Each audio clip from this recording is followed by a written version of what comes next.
হরে কৃষ্ণ কৃষ্ণ কৃষ্ণ হরে হরে। তো ভক্তবৃন্দগণ, আজকের ভিডিওটি রয়েছে ভাদ্র মাসের কৃষ্ণপক্ষের অষ্টমী তিথিতে মথুরায় অত্যাচারী কংসের কারাগারে জন্ম হয় শ্রীকৃষ্ণ।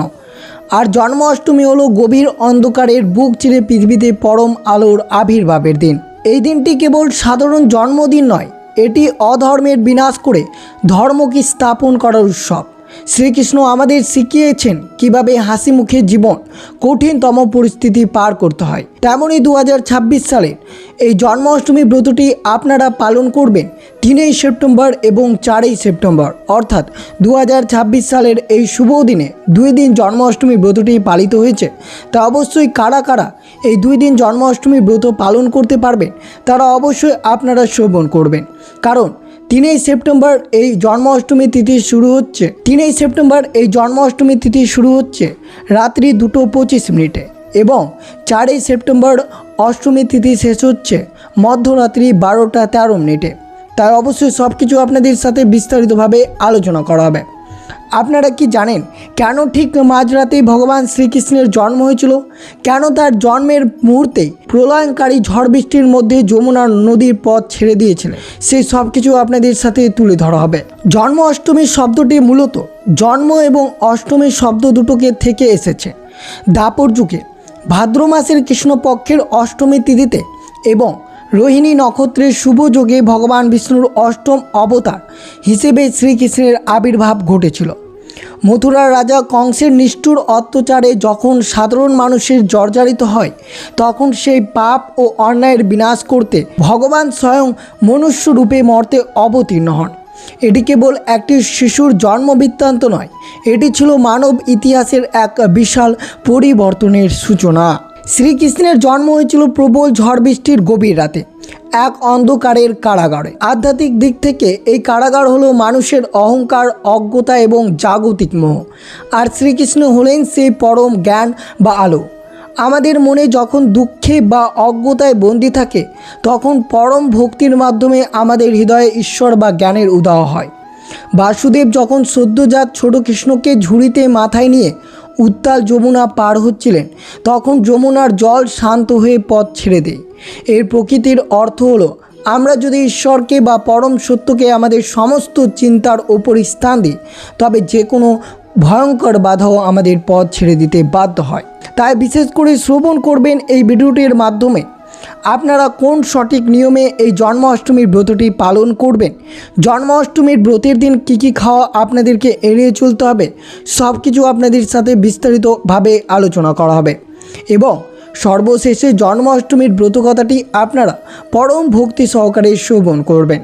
তা অবশ্যই ভিডিওটি আপনাদের জন্য অত্যন্ত গুরুত্বপূর্ণ হতে চলেছে, তাই ভিডিওটি অবশ্যই শুরু থেকে শেষ পর্যন্ত ভক্তি সহকারে শ্রবণ করবেন। আর চ্যানেলে নতুন হয়ে থাকলে দয়া করে চ্যানেলটিকে সাবস্ক্রাইব করবেন, লাইক করবেন, কমেন্টে ভক্তি ভালোবাসা শ্রদ্ধা দিয়ে এই শুভ দিনটিতে অবশ্যই জয় শ্রীকৃষ্ণের জয় লিখে দিতেই ভুলবেন না। এই শুভ দিনটিতে অবশ্যই ভিডিওটি আপনারা শুরু থেকে শেষ পর্যন্ত ভক্তি সহকারে শ্রবণ করুন। প্রতি বছর ভাদ্র মাসের কৃষ্ণপক্ষের অষ্টমী তিথিতে এবং রোহিণী নক্ষত্রের শুভ যোগে ভগবান শ্রীবিষ্ণুর অষ্টম অবতার হিসেবে শ্রীকৃষ্ণের এই শুভ দিনটিতে তার জন্মদিন পালন করা হয়। এই দিনেই মধ্যরাত্রে শ্রীকৃষ্ণ জন্মগ্রহণ করেছিলেন। শ্রীকৃষ্ণ গীতায় বলেছেন, যদা যদাই ধর্মস্য, অর্থাৎ যখনই পৃথিবীতে ধর্মের পতন এবং অধর্মের বৃদ্ধি ঘটে, তখনই তিনি অবতীর্ণ হন। জন্মাষ্টমী হলো সেই ঐশ্বরিক প্রতিশ্রুতির এক জীবন্ত প্রমাণ। কংসের কাছে অসীম ক্ষমতা, বিশাল সৈন্যবাহিনী এবং নিচ্ছিদ্র কারাগার ছিল, কিন্তু নিঃস্বার্থ ভক্তি ও পরম সত্যের কাছে সেই সব জাগতিক অহংকার যে ধূলোসৎ হয়ে যায়। জন্মাষ্টমী আমাদের সেই শিক্ষাই দেয়। সনাতন পঞ্জিকা অনুযায়ী ভাদ্র মাসের কৃষ্ণপক্ষের অষ্টমী তিথিতে এই উৎসব পালিত হয়। এখানে কৃষ্ণপক্ষের শব্দটির একটি দারুণ অর্থ আছে। কৃষ্ণ মানে হলো কালো বা অন্ধকার। যখন চাঁদের আলো কমতে কমতে চারদিক ঘোর অন্ধকার ঢেকে যায়, ঠিক সেই অন্ধকারকে হারিয়ে আলোর দিশা দিতেই শ্রীকৃষ্ণের আবির্ভাব। শুধু অষ্টমী তিথি নয়, এই দিনটিতে চাঁদ অবস্থান করে রোহিণী নক্ষত্রে। জ্যোতিষশাস্ত্রে রোহিণী নক্ষত্রকে অত্যন্ত শুভ বলে মনে করা হয়। প্রশান্ত এবং আনন্দের প্রতীক মানা হয়। আজ থেকে প্রায় 5000 বছর আগের কথা। সময়টা ছিল দাপর যুগে। মথুরার সিংহাসনে তখন বসে আছে এক চরম অত্যাচারী রাজা কংস।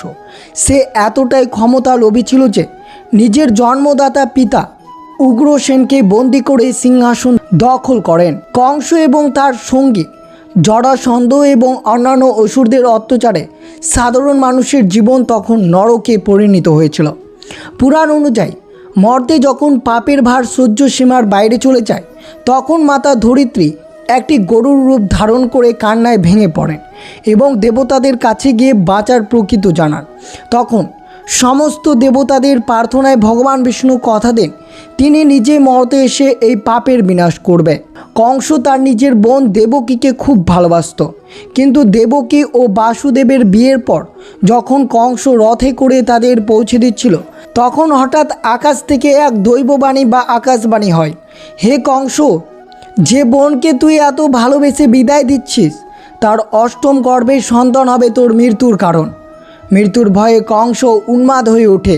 সে তার নিজের বোন ও ভগ্নিপতিকে নির্মমভাবে অন্ধকার কারাগার বন্দি করে এবং তাদের চোখের সামনে পরপর 60টি সদ্যজাত সন্তানকে পাথরে আছড়ে হত্যা করে। এরপর আসে সেই ঐতিহাসিক অষ্টম গর্ভ। কংসের সমস্ত পাহারা, শিকল আর অহংকারীকে মিথ্যা প্রমাণ করে সেই অন্ধকারে কারাকক্ষেই জন্ম নেন শ্রীকৃষ্ণ। এটি কেবল একটি জন্ম ছিল না, এটি ছিল পৃথিবীর ইতিহাস বদলে দেওয়ার প্রথম পদক্ষেপ, যার রেশ কুরুক্ষেত্রের যুদ্ধ থেকে শুরু করে শ্রীমদ্ ভগবদ্ গীতার জ্ঞান পর্যন্ত বিস্তৃত করে দেয়। এবার অবশ্যই আপনারা শ্রবণ করবেন 2026 সালে শ্রীকৃষ্ণের জন্মাষ্টমী উৎসব পালিত হবে 3 সেপ্টেম্বর বৃহস্পতিবার এবং 4 সেপ্টেম্বর শুক্রবার।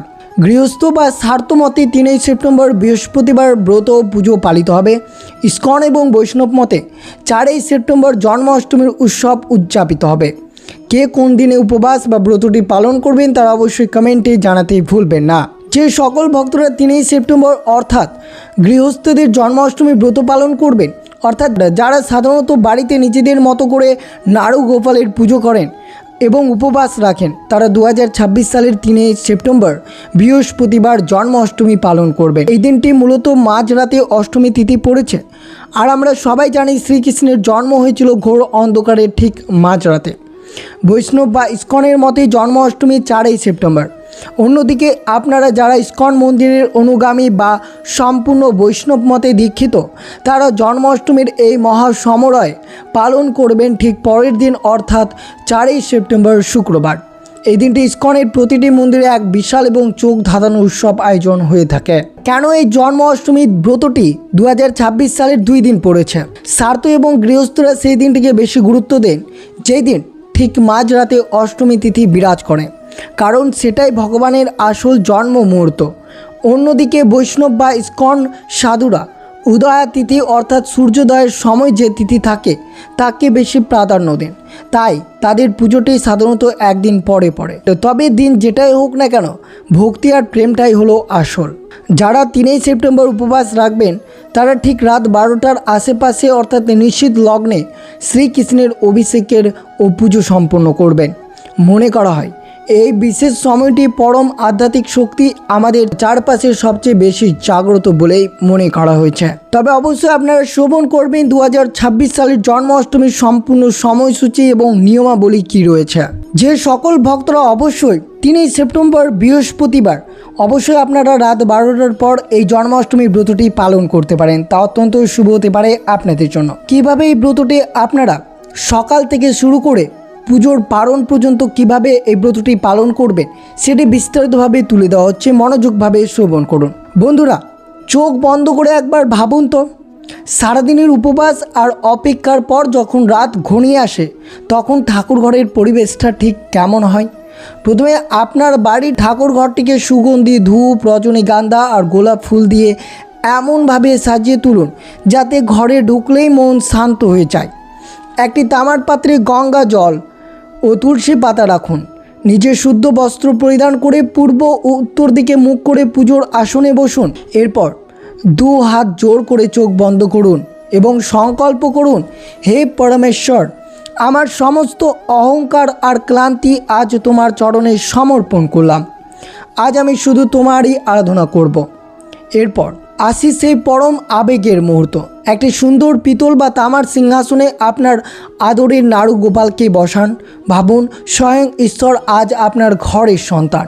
চারপাশে শঙ্খধ্বনি আর উলুধ্বনির মধ্যে দিয়ে শুরু করুন মহা অভিষেক। প্রথমে শুদ্ধ গঙ্গা জল, তারপর একে একে কাঁচা দুধ, দই, খাঁটি ঘি, মধু এবং সবশেষে একটি চিনির জল। এই পঞ্চামৃত দিয়ে খুব ধীরে ধীরে পরম আদরে তাকে স্নান করান। প্রতিটি ধারা যখন গোপালের গায়ে পড়ে, মনে মনে বিশ্বাস করুন যে আপনার জীবনের সমস্ত নেতিবাচক শক্তি সেই সাথে ধুয়ে যাচ্ছে। স্নান শেষে একটি অত্যন্ত নরম এবং পরিষ্কার তোয়াল দিয়ে পরম মমতায় তার শরীরটাকে মুছে দেবেন। স্নানের পর ভগবানকে সাজানোর পালা। এই দিন গোপালকে পরিয়ে দিন নতুন উজ্জ্বল হলুদ বা লাল রঙের রেশমি পোশাক, কারণ হলুদ হলো নারায়ণের সবচেয়ে প্রিয় রঙ। এরপর তার কপালে পরিয়ে দিন সুগন্ধি চন্দনের তিলক, গলায় দিন সুগন্ধি তাজা ফুল মালা। আর শ্রীকৃষ্ণের সাজ কি বাঁশি আর ময়ূর পালক ছাড়া সম্পূর্ণ হয়? একদম নয়। তার ছোট্ট হাতে ধরিয়ে দিন একটি সুন্দর বাঁশি আর মাথায় পরিয়ে দিন সেই পরম কাঙ্ক্ষিত ময়ূরের পালক। বন্ধুরা, এই সময় একবার গোপালের মুখের দিকে তাকিয়ে দেখবেন, মনে হবে তিনি যেন আপনার দিকেই তাকিয়ে হাসছেন। এবার সাজগোস্ত হলো, এবার তাকে তার সবচেয়ে পছন্দের খাবার দেওয়ার পালা। শ্রীকৃষ্ণের সামনে সুন্দর পাতিয়ে সাজিয়ে দিন মাখন আর মিছরি, সাথে দিন নানা রকমের মৌসুমি ফল, পেঁড়া এবং মিষ্টি। তবে একটা কথা সবসময় মনে রাখবেন, ভগবান শ্রীকৃষ্ণ কিন্তু তুলসী পাতা ছাড়া কোনো ভোগ গ্রহণ করেন না। তাই ভক্তি ভরে প্রতিটি খাবারের ওপর একটি করে তুলসী পাতা অবশ্যই অর্পণ করবেন। আর তাকে বলবেন, প্রভু আমার সামান্য আয়োজন তুমি গ্রহণ করো। ঘড়ির কাঁটার তখন রাত 12টা ছুঁই। ঠিক সেই সময় তিনি পৃথিবীতে এসেছিলেন। চারপাশে সমস্ত আলো নিভিয়ে শুধু পঞ্চপ্রদীপ আর কর্পূর আলো জ্বেলে দিন। বেজে উঠুক শাঁখ, কাঁসার আর ঘণ্টা। পরিবারের সবাই মিলে একসাথে হাততালি দিয়ে গেয়ে উঠুন হরে কৃষ্ণ কৃষ্ণ কৃষ্ণ হরে হরে। আরতির এই স্নিগ্ধ আলো যখন ভগবানের মুখে পড়বে, তখন সেই অপরূপ দৃশ্য আপনার চোখে জল এনে দেবে। আরতির শেষে তার চরণে পুষ্পাঞ্জলি দিন। নিজের এবং নিজের পরিবারের সকলে মঙ্গল কামনা করে বলুন, হে নাথ আমাদের সহায় থেকো, আমাদের সঠিক পথ দেখিও। এইভাবে আপনার পুজোটি সম্পূর্ণ করবেন। আর ঠিক পরের দিন আপনাদেরকে নবমী তিথিতেই পালন করতে হবে। যারা 3ই সেপ্টেম্বর উপবাস রাখবেন তারা পরের দিন 4ই সেপ্টেম্বর সকালে সূর্যোদয়ের পর থেকে সকাল 9টা 30 মিনিটের মধ্যে আপনাদের পারণ বা উপবাস ভঙ্গ করতে পারবেন। মনে রাখবেন, পারণের আগে অবশ্যই ভগবানকে প্রসাদ নিবেদন করে তবেই অন্ন বা জল গ্রহণ করবেন, নইলে আপনার ব্রতটি অসম্পূর্ণ রয়ে যাবে। এবার আমরা অবশ্যই শ্রবণ করব, জন্মাষ্টমীর দিন যদি এই মহাশক্তিশালী মন্ত্র উচ্চারণ করেন তাহলে অবশ্যই পুজোটি আপনার সম্পূর্ণ হয়ে যাবে। বন্ধুরা, শুধু ফুল আর নৈবেদ্য দিলেই তো পুজো সম্পূর্ণ হয় না। ভগবানের সাথে সরাসরি কথা বলার মাধ্যমেই হলো মন্ত্র। জন্মাষ্টমীর এই পবিত্র রাতে যদি আপনি ভক্তি ভরে কয়েকটি বিশেষ মন্ত্র জপ করেন, তবে আপনার পরিবারের সমস্ত বাধা বিপত্তি দূর হয়ে নেমে আসবে পরম সুখ ও শান্তি। মন্ত্রগুলো হচ্ছে, অবশ্যই আপনারা খাতায় নোট করে নিতে পারেন বা অবশ্যই মনোযোগভাবে শ্রবণ করতে পারেন। আপনার পরিবারে কি অশান্তি বা নানা রকম সমস্যা লেগে আছে, তাহলে পুজোর আসনে বসে চোখ বন্ধ করে জপ করুন এই মন্ত্রটি। মন্ত্রটি হচ্ছে, কৃষ্ণায় বাসুদেবায় হরে পরমাত্মনে প্রণত ক্লেশনাশায় গোবিন্দায় নমো নমঃ। এর অর্থ হলো, যিনি সমস্ত ক্লেশ বা দুঃখ নাশ করেন সেই পরমাত্মা শ্রীকৃষ্ণকে আমি প্রণাম জানাই। এই মন্ত্রটির ধ্বনি আপনার পরিবারের সমস্ত নেতিবাচক শক্তিকে নিমিষে দূর করবে। দ্বিতীয় মন্ত্র রয়েছে শ্রীকৃষ্ণের মূল মন্ত্র। যারা খুব বড় বা কঠিন মন্ত্র মনে রাখতে পারবেন না, তাদের জন্য এটি শ্রেষ্ঠ মন্ত্র। উপবাস চলাকালীন এবং ভগবানকে স্নান করানোর সময় সারাক্ষণ মনে মনে জপ করবেন ওম নমঃ ভগবতে বাসুদেবায়। এটি হলো শ্রীকৃষ্ণের মূল মন্ত্র। এই ছোট্ট মন্ত্রটি আপনার মনের সমস্ত অস্থিরতা দূর করে এক অদ্ভুত মানসিক প্রশান্তি এনে দেয়। এছাড়াও 3 নম্বরে যে মন্ত্রটি রয়েছে তা হচ্ছে শ্রীকৃষ্ণের গায়ত্রী মন্ত্র। বাড়িতে সন্তানদের পড়াশোনার উন্নতি, কর্মক্ষেত্রে সাফল্য এবং জীবনের সঠিক পথ খোঁজার জন্য আরতির সময় এই মন্ত্রটি উচ্চারণ করুন। ওং দেবকী নন্দনায় বিস্ময়ে বাসুদেবায় ধীমহি তন্ন কৃষ্ণ প্রচোদয়ৎ। এই গায়ত্রী মন্ত্র জপ করলে ভগবান শ্রীকৃষ্ণ আমাদের সমস্ত অজ্ঞানতার দূর করে সঠিক জ্ঞান ও বুদ্ধির বিকাশ করে। 4 নম্বরে যে মন্ত্রটি রয়েছে তা অত্যন্ত শক্তিশালী মন্ত্র, তারক ব্রহ্ম মহামন্ত্র। আর সবশেষে রাত 12টার আরতির সময় যখন প্রদীপ ঘোরাবেন তখন বাড়ির সবাই মিলে একসাথে হাততালি দিয়ে গিয়ে উঠুন এই শাস্ত্র মন্ত্র, হরে কৃষ্ণ কৃষ্ণ কৃষ্ণ হরে হরে, হরে রাম রাম রাম হরে হরে। বিশ্বাস করুন বন্ধুরা, এই মহামন্ত্রের ধ্বনি আপনার ঘরের প্রতিটি কোণায় এক অপরূপ ঐশ্বরিক শক্তির সঞ্চার করবে। তো অবশ্যই আপনারা শ্রবণ করলেন কিভাবে ব্রতটি পালন করবেন, কোন নিয়মে এই জন্মাষ্টমীর ব্রতটি পালন করলে আপনাদের ব্রতটি সম্পূর্ণ হবে এবং কোন কোন মন্ত্র জপ করবেন। এবার শ্রবণ করবেন যে ব্যক্তি জন্মাষ্টমীর ব্রত পালন করবেন না তাদের কি কি ক্ষতি হতে পারে এবং যে সকল ভক্তরা এই জন্মাষ্টমীর ব্রত পালন করবেন তাদের কি কি লাভ হতে পারে। তো অবশ্যই সব কিছু আপনাদের সাথে বিস্তারিতভাবে আলোচনা করা হবে, তো অবশ্যই মনোযোগভাবে আপনারা শ্রবণ করবেন। বন্ধুরা, এতক্ষণ আমরা শ্রবণ করলাম যে এই জন্মাষ্টমীর ব্রতটি কিভাবে পালন করবেন। এবার জানবো নিষ্ঠা ভরে ব্রত পালন করলে কি কি লাভ হয় এবং যে ভক্ত ব্রত পালন করে না তাদের জীবনে কি কি ক্ষতি হয়। এবার আসুন সেই জাদুকারী পরিবর্তনের কথা জানি যা একজন ভক্তের জীবনে ঘটে যখন তিনি সম্পূর্ণ নিষ্ঠা ও প্রেমের সাথে শ্রীকৃষ্ণের জন্মাষ্টমীর ব্রত পালন করেন। বিশ্বাস করুন, এই ব্রত আপনার জীবনকে এমনভাবে বদলে দিতে পারে যা আপনি হয়তো কখনো কল্পনা করতে পারেননি। আমাদের প্রতিনিয়ত বা প্রতিদিনের জীবনে কত চিন্তা, কত দুশ্চিন্তা, কিন্তু যে ভক্ত সারাদিন উপবাস থেকে সমস্ত মন প্রাণ শ্রীকৃষ্ণের চরণে সেঁপে দেন তার মনের সমস্ত অস্থিরতা জাদুর মতো দূর হয়ে যায়। ব্রত পালনের পরদিন সকালে আপনি নিজের ভেতরে এক অদ্ভুত প্রশান্তি এবং পজিটিভ এনার্জি অনুভব করবেন। মনে হবে জীবনের সব ভার যেন ঈশ্বর নিজের কাঁধে তুলে নিয়েছেন।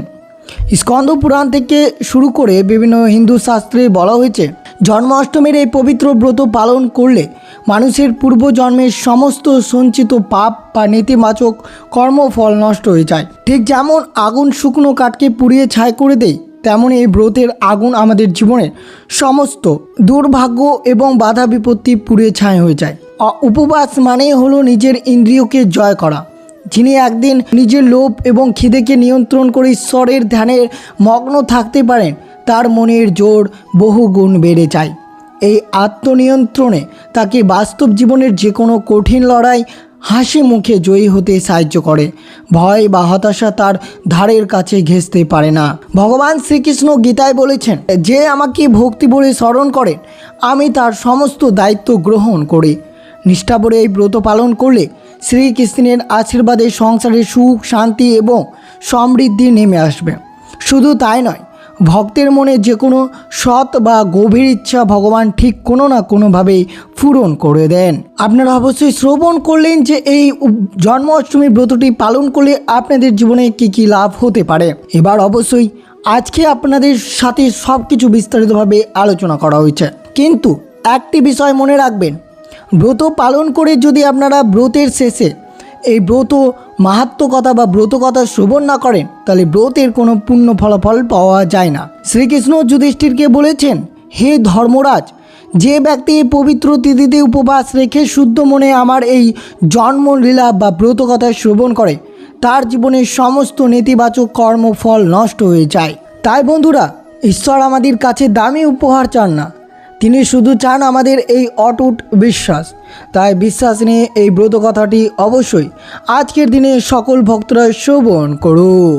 বন্ধুরা, আমরা জন্মাষ্টমী রাত জাগি, পুজো করি, কিন্তু কখনো কি ভেবে দেখেছি এই দিনটির জন্ম ঠিক কোথা থেকে হয়েছিল? আজ আমি আপনাদের এমন এক অজানা রহস্য গভীর নিয়ে আলোচনা করব যা শুনলে আপনাদের গায়ে কাঁটা দিয়ে উঠবে। গল্পের শুরু মথুরার নয়, শুরু হয়েছিল স্বর্গে। দাপর যুগে মর্তলোকে তখন চরম অরাজকতা।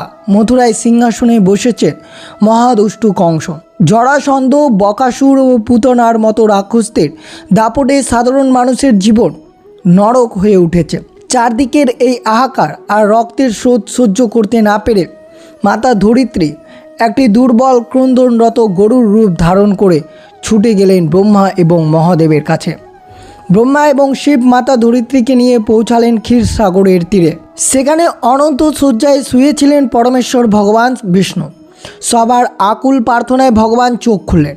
তিনি শান্ত গলায় এক যুগান্তকারী প্রতিশ্রুতি দিলেন, তোমরা শান্ত হও, আমি আসছি। মথুরায় যদুবংশে বাসুদেব ও দেবকীর অষ্টম সন্তান রূপে আমি নিজে মর্তে অবতীর্ণ হব, এই সমস্ত পাপের বিনাশ করব। মথুরার কংস তার ছোট বোন দেবকীকে প্রাণের চেয়ে বেশি ভালোবাসত।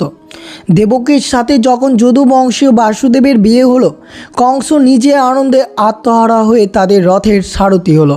রথ চলছে, চারদিকে উৎসবের আনন্দ। ঠিক এমন সময় আকাশে কালো হয়ে গেল।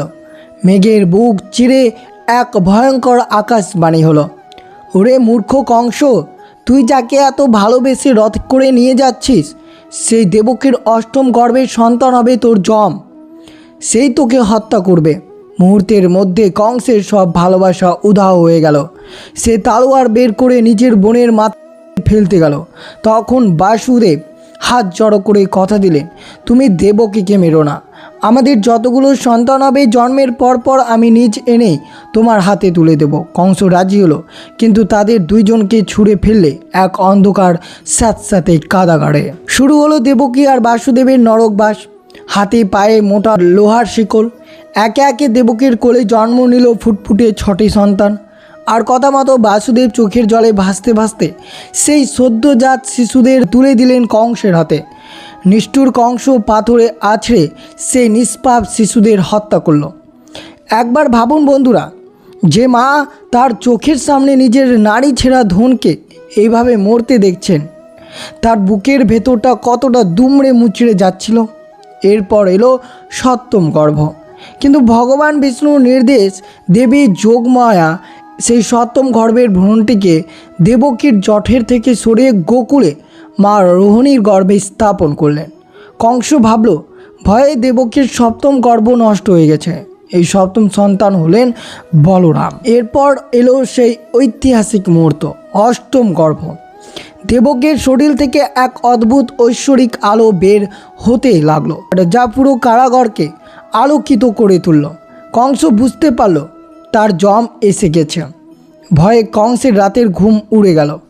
সে আকাশে বাতাসে নিজের প্রাসাদে পিলারে সব জায়গায় শুধু ভগবান বিষ্ণুকে দেখতে পেতে লাগলো। কংসর কারাগার পাহাড়ের শতগুণ বাড়িয়ে দিল। বিশাল বিশাল রাক্ষস আর দুধর্ষ প্রহরী তলোয়ার হাতেই কারাগারে ঘিরে রাখল। দিনটা ছিল ভাদ্র মাসের শুক্লপক্ষের অষ্টমী তিথি। চারদিকে ঘুটঘুটে অন্ধকার। শুরু হলো প্রলয়ঙ্কারী ঝড় আর অঝোর ধারার সৃষ্টি। যমুনা নদী ফুলে ফেঁপে উঠল। ঘড়ির কাঁটার ঠিক রাত 12টা, যাকে শাস্ত্রে বলা হয় নিশীথকাল। হঠাৎ কারাগারের সমস্ত অন্ধকার ঘুচে এক তীব্র আলো জ্বলে উঠল। দেবকী ও বাসুদেব দেখলেন তাদের সামনে দাঁড়িয়ে আছে স্বয়ং ভগবান শ্রী বিষ্ণু। তার 4 হাতে শঙ্খ, চক্র, গদা এবং পদ্ম। তিনি মুচকি হেসে বাসুদেবকে বললেন, পিতা আমাকে এখন গোকুল নন্দে মহারাজের বাড়িতে রেখে আসুন, আর সেখানে একমাত্র জন্ম নেওয়া কন্যাটিকে এখানে নিয়ে আসুন। কথাটি বলেই ভগবান একটি সাধারণ ছোট্ট শিশুর রূপ ধারণ করলেন। কি অলৌকিক মায়া! যে কারাগারে মাছি গলার উপায় ছিল না, ভগবান ইচ্ছায় সেখানকার সমস্ত প্রহরীরা অঘোর ঘুমিয়ে পড়ল। বাসুদেবের হাতে সেই মোটা লোহার শিকড়গুলো আপনা আপনি খসে পড়ল। কারাগারের বিশাল 7টি লোহার দরজা বিনা শব্দে খুলে গেল। ছোট্ট কৃষ্ণকে একটি বাঁশের ঝুড়িতে করে মাথায় তুলে নিলেন পিতা বাসুদেব। বেরিয়ে এলেন পথে, কিন্তু সামনে উত্তাল ভয়ঙ্কর যমুনা নদী। যমুনার বিশাল ঢেউ দেখে বাসুদেব ভয় পেলেন। ঠিক তখন পাতালে থাকা অনন্ত শেষনাগ 1000টি ফোঁটা তুলে ভগবানের মাথার ওপর ছাতার মতো বিস্তার করলেন, যাতে এক ফোঁটা বৃষ্টির জল কৃষ্ণের গায়ে না লাগে। বাসুদেব যমুনার জলে পা রাখলেন। জল বাড়তে বাড়তে বাসুদেব গলা পর্যন্ত চলে এলেন। আসলে যমুনা দেবী চাইছিলেন তার পরম প্রভুর চরণ একবার স্পর্শ করতে। ছোট্ট কৃষ্ণ ঝুড়ি থেকে নিজের পা একটু বাড়িয়ে দিলেন। যেই মাত্র কৃষ্ণের পা যমুনার জলে ঠেকল, সাথে সাথে উত্তাল নদী 2 ভাগ হয়ে বাসুদেবকে রাস্তায় ছেড়ে দিল। বাসুদেব গোকুলের নন্দ ভবনে পৌঁছে দেখলেন পুরো গোকুল গভীর ঘুমে আচ্ছন্ন। যশোদা মায়ের পাশে আদরে নারুগোপালকে শুইয়ে দিলেন। তিনি সেখান থেকে সদ্যজাত কন্যাটিকে, যিনি ছিলেন স্বয়ং দেবী যোগমায়া, নিয়ে মথুরার কারাগারে ফিরে এলেন। সকালে কন্যার কান্নার আওয়াজ পেয়ে ছুটে উন্মাদ কংস দেবকীর পায়ে কেঁদে পড়লেন, এ তো মেয়ে কংস, আর এ তোকে কিভাবে মারবে? কিন্তু কংস কারোর কথা না শুনে সদ্যজাত কন্যাকে ও যেই পাথরে আছড়ে মারতে গেল, অমনি সেই কন্যা কংসের হাত থেকে পিছনে আকাশে উড়ে গেল। আকাশে অষ্টদশ ভুজা দেবী দুর্গার রূপ ধারণ করে তিনি অট্ট হাসি হেসে বললেন, ওরে মূর্খ, আমাকে মেরে কি করবি? তোমারে বদিবে যে গোকুলে বাড়িছে সে। বন্ধুরা, ভগবান শ্রীকৃষ্ণ এই গল্প শুনেছিলেন ধর্মরাজ যুধিষ্ঠিরকে বলেছিলেন, হে যুধিষ্ঠির, যে ব্যক্তি জন্ম অষ্টমীর দিন উপবাস রেখে ভক্তি ভরে আমার এই জন্মলীলা বা ব্রতকথা শ্রবণ করেন, তার জীবনের সমস্ত পাপ, সমস্ত বাধা নষ্ট হয়ে যায়। তার পরিবারে কখনো সুখ বা অর্থের অভাব হয় না। তাই বন্ধুরা, ভগবান শুধু আমাদের মনটা দেখেন। আপনি যদি এই গল্পটি সম্পূর্ণ ভক্তি ভরে শুনে থাকেন, তবে বিশ্বাস রাখুন, শ্রীকৃষ্ণ আপনার সমস্ত দায়িত্ব নিজের কাঁধে তুলে নিয়েছেন। তো এই ছিল ভিডিওটি ভালো লাগলে অবশ্যই চ্যানেলটিকে সাবস্ক্রাইব করবেন। আর আপনাদের সাথে তুলে ধরা হলো সেই সমস্ত কিছু, অর্থাৎ জন্মাষ্টমীর ব্রত পালনের সঠিক নিয়মাবিধি, কীভাবে ব্রতটি পালন করবেন, সব কিছু আপনাদের সাথে বিস্তারিতভাবে আলোচনা করা হলো। তো এই ছিল ভিডিওটি ভালো লাগলে অবশ্যই চ্যানেলটিকে সাবস্ক্রাইব করবেন, লাইক করবেন, কমেন্টে ভক্তি ভালোবাসা শ্রদ্ধা দিয়ে জয় শ্রীকৃষ্ণের জয় লিখে দিতে ভুলবেন না। এবং ভিডিওটি আপনার আত্মীয় ভক্ত বা বন্ধুদের সাথে শেয়ার করবেন। সুস্থ থাকবেন, সতর্ক থাকবেন। আর জয় শ্রীকৃষ্ণ, রাধে রাধে।